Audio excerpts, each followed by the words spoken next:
안녕하세요. 요르고쳔크의 기도를 어떻게 드릴까요? 잠깐 여러분들에게 어, 소개하기 전에 다른 책을 먼저 좀 보겠습니다. 이 책이에요. 보이시죠?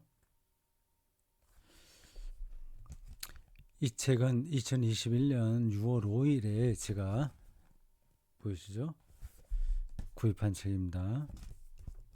그리스도교와 만나다. 부제는 이렇습니다. 그리스도교 신앙의 주요 흐름들. 처음에 저는 크게 기대를 하지 않고 이 책을 손에 넣었는데 아주 좋았습니다. 나중에 이 책을 강독 한번 해볼까 그런 생각도 합니다. 근데 뭐 강독을 하지 않아도 여러분들이 그냥 읽기만 해도 충분할 것 같아요. 강독한다는 거는 여러분들이 그냥 읽기만 해서 좀 전달이 쉽지 않은 책을 하는 거거든요. 근데 이거 그렇게 어렵지 않습니다.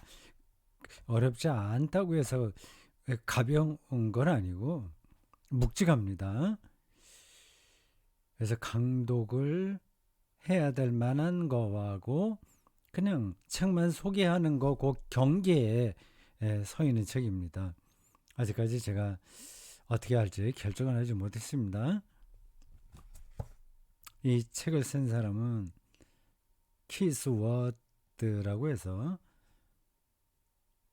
1938년생 성공의 사제이자 종교 철학자, 웨일스 대학교, 케임브리지 대학교와 옥스퍼드에서 철학을 공부했고 1972년 잉글랜드 성공의 사제 서포를 받고 쭉 그렇게 앞표지 날개 나옵니다.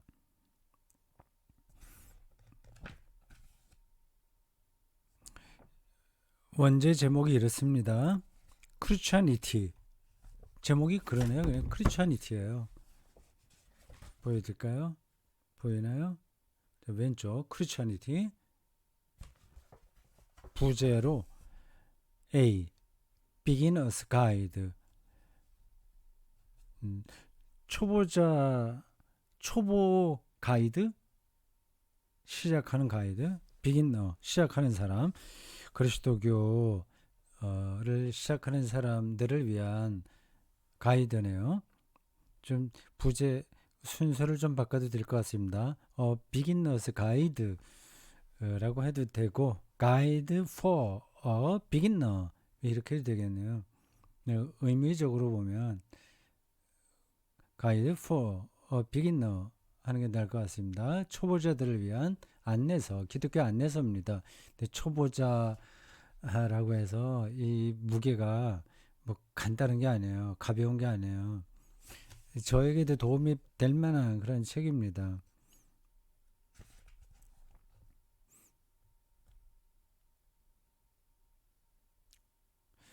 (2000년에) 썼군요. 우리나라 번역된 건 작년입니다. 2021년.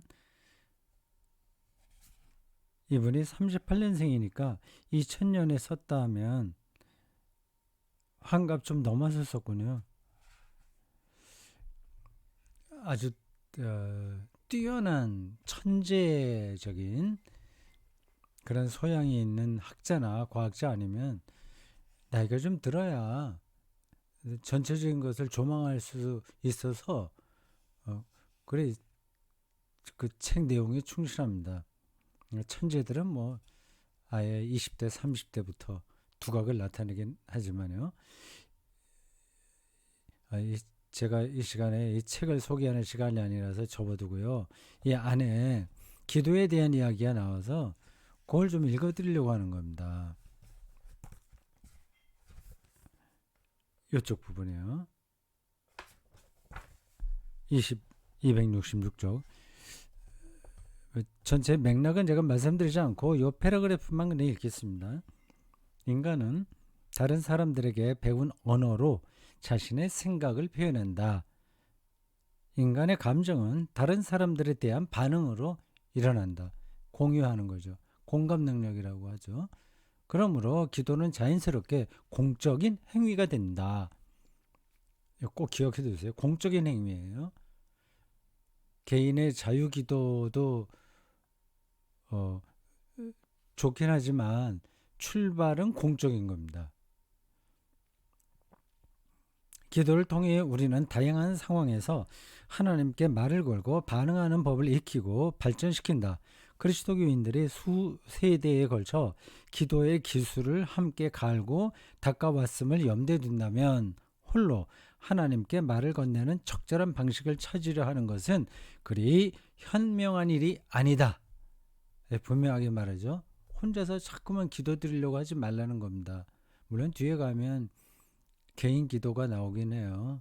근데 처음에는 다 배워야 됩니다. 자기 혼자 기도하지 말고 공적인 기도를 드려야 되는 거예요.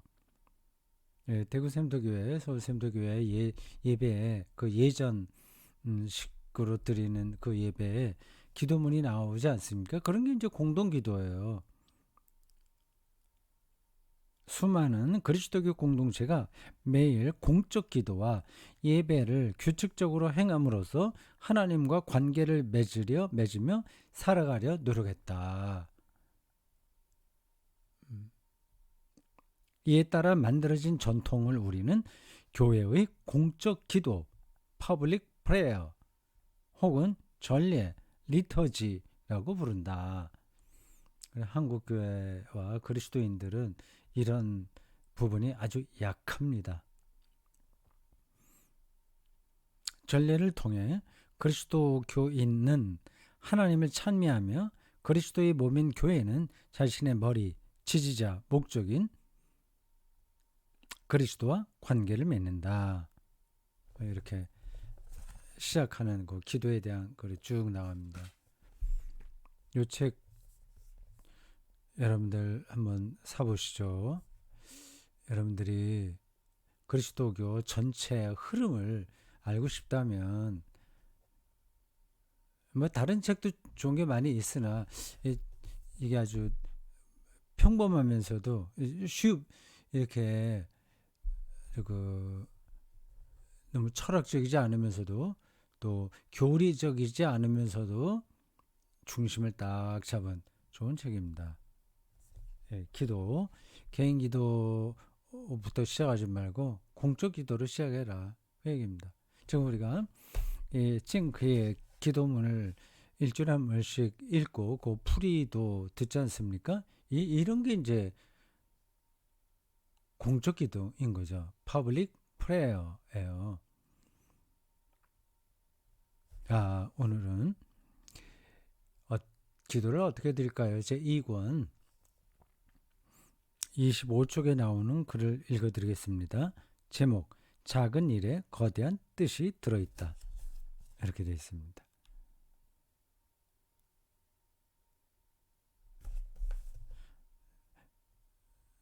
작은 일과 큰 일, 큰 일과 작은 일.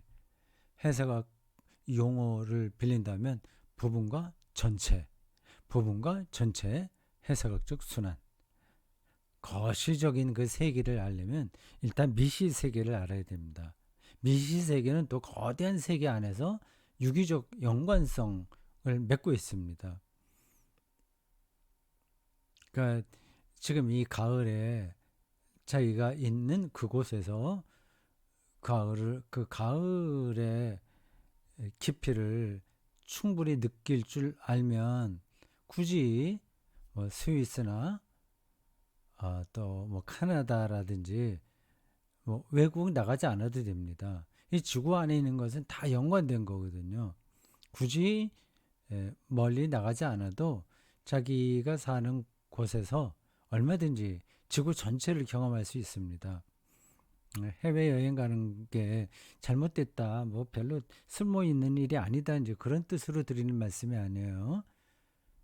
요 작은 일, 그러니까 자기 교회 공동체에서 예수 그리스도를 실질적으로 경험하고 공유하는 그 일, 그런 게 잘 자리를 잡아야 그리스도교 전체하고 연관되는 겁니다.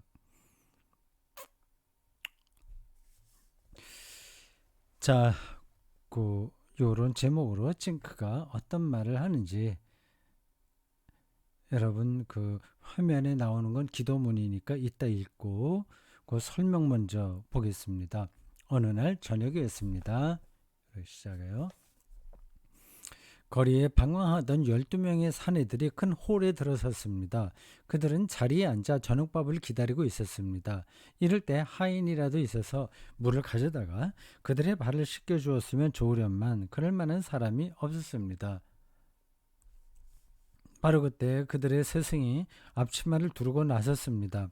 그분은 제자들의 발을 씻어주기 시작했습니다. 먼지 낀 어떤 사람의 발에 이어 그 다음 사람의 발, 차례로 그들을 씻어 주었습니다. 마치 물을 끼얹은 듯 침묵이 그 방에 흘렀습니다. 소설처럼 쓰는군요. 그들 가운데 한 사람이 이 의의를 제기하고 스승과 제자 사이에 대화가 오고 간 뒤에 다시 조용해졌습니다. 요한복음에 나오는 예수님의 유월절 만찬 바로 직전의 에피소드죠. 스승은 그 일을 기꺼이 하셨으며 그것으로 매우 뜻깊은 교훈을 남기셨습니다. 제자들의 발을 씻는 예수에 대한 이야기입니다. 아주 작은 일인데 거기에 큰 뜻이 들어있다는 걸 찡크가 말하려고 해요. 만일 우리가 이것을 놓고 겸손에 관해서 또는 실용성에 관해서 말하려 한다면 그건 아주 일부만 얘기하는 거죠. 실용성이라고 한다면 이 이야기에서 그래 각자 다 자기 발을 씻으려면 뭐 물도 많이 필요하고 또 복잡하고 하니까 한 사람이 쭉 씻어주면 실용적이지 않냐 뭐 그런 거죠. 그렇게 한다면 그렇게 생각한다면 그분의 행위에 들어있는 뜻을 제대로 알 수 없을 것입니다. 그리스도께서는 그보다는 자신이 가는 길 전체를 이 하나의 즉 눈에 보이는 징표로 나타내셨습니다. 눈에 보이는 징표. 권위를 지닌 강한 분이 자신에게 딸려 있고 또 위협당하는 자들 앞에서 무서워하는 제자들 앞에서 위대한 분이 작은 자들 앞에서 몸을 굽히셨습니다. 홀로 영광을 받으실 그분이 낮은 자리로 내려가셨습니다. 하늘의 높은 자리에 영광의 자리를 버리고 땅에 오셨다는 성육신 신앙도 다 이거하고 연관되는 거죠. 실제 삶에서도 영광을 받을 만한 분인데 하인처럼 행동하셨다는 거 아닙니까? 그곳에서 사람들은 그분에게 영광을 돌려야 할지 말지 다투었습니다. 각자 자기가 더 높은 자리에 오르려 투쟁을 했습니다. 그분은 자신에게 당연히 주어진 지위에서 스스로 내려오셨습니다. 겉으로 주어지는 권위와 지위가 중요하지 않다는 거죠. 그리고 명예욕에 사로잡힌 사람을 막아내셨습니다. 자신의 명예를 추구하는 그 자리에서 사람이 스스로 떨어지게 하셨습니다. 거기서 떨어져 나오도록 본을 보이셨다. 그죠? 그분의 공생의 사역 전체가 이랬습니다. 사람들이 본능적으로 추구하는 것에 매달리지 않도록 예수가 공생애를 통해서 증표, 심볼, 상징이 되셨다. 곳곳에 그분의 언행에 그런 증표가 담겨 있다는 겁니다. 하나님께서 이렇게 낮아지신 일 자체가 인간이 가야 할 좋은 길을 보여줍니다. 예수님은 우리 눈에 어리석게 보일 정도로 자신의 지위와 자기 권위를 다 내려놓으셨습니다. 그것으로 평화를 만드셨습니다. 어떤 한 사람이 권력을 손에 쥐고 투쟁을 억압하는 곳에서는 사람들 사이에 평화가 있을 수 없습니다. 그보다는 오히려 누군가가 자신의 위엄과 명예를 포기하는 곳에서 평화가 시작됩니다. 그런 것이 제대로 이루어질수록 그 사람이 가는 곳에서는 평화가 점점 더 크게 세워집니다. 네, 이 평화가 점점 세워진다는 말을 또 문제적으로 이해하시면 안 됩니다. 예수님은 다른 대목에서는 내가 평화를 주러 온 줄로 아느냐 오해하지 마라 그러니까 말씀하셨어요. 오히려 분쟁을 일으키기 위해서 왔다고도 말씀하셨습니다. 그러니까 허위의식을 깨뜨리려면 싸워야 되는 거죠. 근데 여기서 지금 찡크가 말하는 대목에서 본다면 자기의 권력, 욕망, 사회적 지위에 대한 애착 그런 것들에 사로잡혀 있을 때는 도저히 평화가 이루어지지 않는다는 뜻입니다. 그러니까 우리가 투쟁하는 것은 나의 지위를 높이려고 하는 게 아니라 진리를 드러내려고 하는 거죠. 근데 그 두 개를 구분하기가 쉽지 않긴 합니다. 이게 저 사람의 권력욕이야? 아니면 진리를 향한 투쟁이야? 이게 딱 눈에 보이게 드러나지는 않습니다.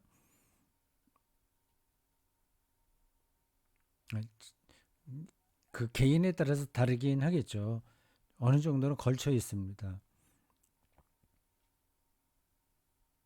자, 오늘 이 설명에서 핵심은 우리가 그 이야기를 통해서 알겠어요. 작은 일에 거대한 뜻이 있다. 예수님이 자기를 낮추는 아주 사소한 단순히 낮추는 게 아니라 상징으로서 보여주는 거죠.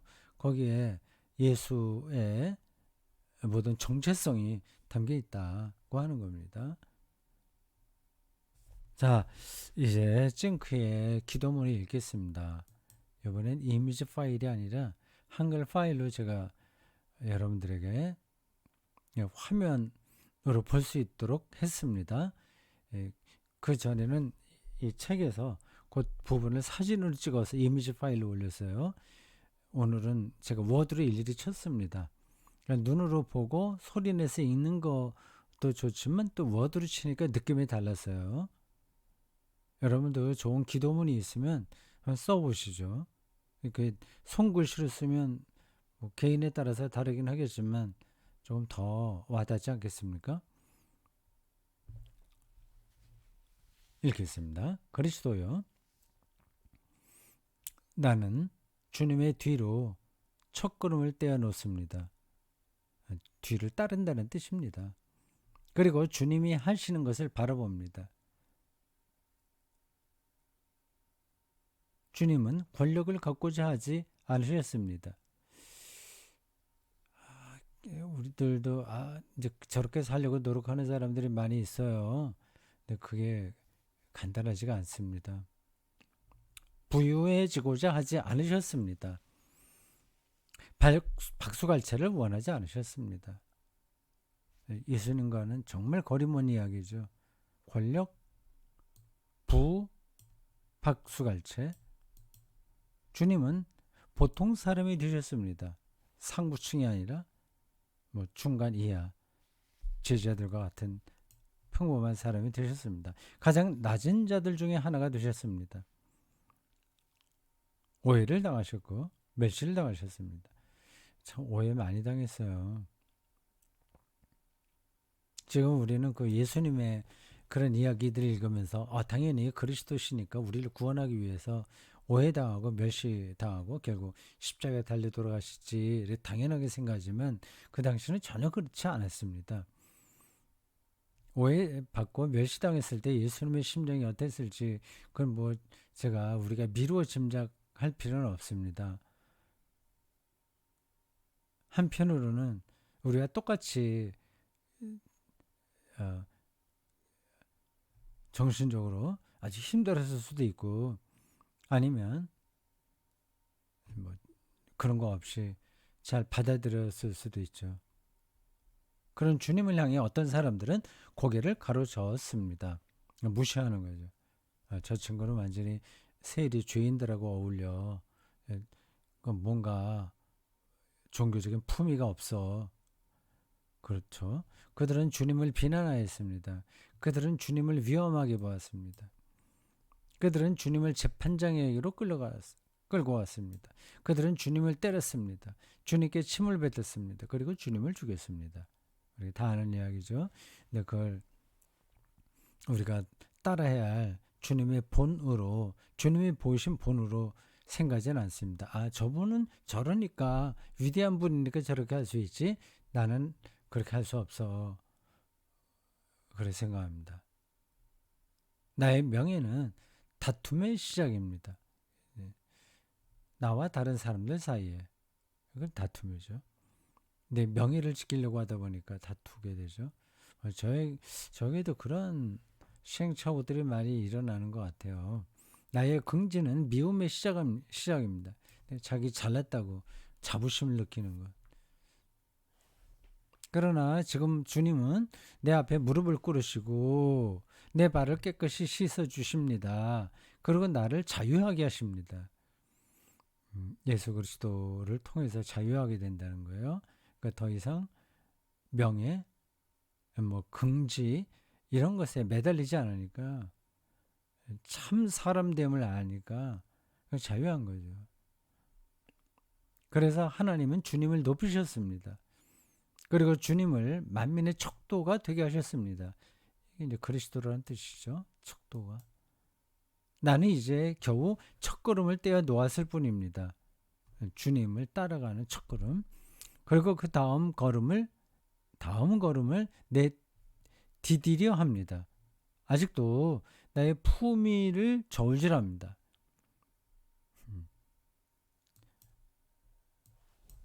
전이 아니라 품이니까 천하게 보일까봐 걱정합니다. 정말 천한 사람이 되는 거하고 천하게 보일까봐 염려하는 거하고는 다른 겁니다. 천하면 안 되겠죠. 근데 그 천하냐 아니냐 하는 것도 주관의 개인에 따라서 달라서 그렇게 보일까봐 걱정하기 시작하면 끝이 없습니다. 그러니까 뭐 파출부나 아직 우리가 보통 천한 직업으로 보이는 그거 하면 그런 직업으로 살면 그 신경 쓰이잖아요. 이런 나의 발걸음을 이제 첫걸음을 이제 예수님을 따르는 첫걸음을 시작합니다. 주님 받아주소서. 주님 안에서 나를 자유롭게 하소서. 꼭 기억해 두십시오. 주님 안에서 나를 자유롭게 하소서. 이런 기도를 드릴 수 있어야 됩니다. 무슨 뜻인지를 또 알아야 기도하겠죠. 그냥 자유가 아니라 주님 안에서의 자유예요. 그 명예, 긍지, 뭐 품위 이런 것하고는 관계없이 현실 생활에서 완전히 관계없이 살기는 힘드나 점점 그런 부분들을 좀 내려놓고 그 모든 것의 주인이신 하나님과의 관계에 집중한다면 그럼 자유로워지는 거죠. 다른 길이 없습니다. 그리스도요, 그리스도요.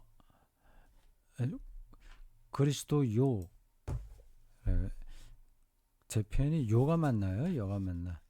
그리스도여 해야죠. 제가 이걸 워드를 잘못 쳤습니다. 그리스도여. 주님께서 내게 스스로 굽히셨나이다. 나도 이제 스스로 굽히렵니다. 쉽지 않죠? 굽히렵니다. 주님의 저 오타가 난 것 같아요. 제가 한번 보긴 했는데 오타가 사실 몇 개 났네요. 주님 길의 비밀 앞에 주님 길의 비밀 앞에 자기를 하인처럼 내려놓으니까 하나님이 높이셨다는 얘기입니다. 그게 비밀이에요. 그거를 실질적으로 느껴야 이렇게 살아갈 수 있을 겁니다. 그렇지 않으면 번뇌와 망상이 우리를 완벽하게 지배합니다. 그럼 자유가 있을 수 없죠. 근데 우리가 그렇게 낮아짐으로써 하나님이 우리를 높이신다는, 또 그리스도 안에서 우리를 자유하게 하신다는 걸 실제로 경험하지 않으면 이런 기도는 좀 죽은 기도가 되죠. 자, 한번 다시 읽고 이걸 우리 기도로 삼고 마치겠습니다. 그리스도여,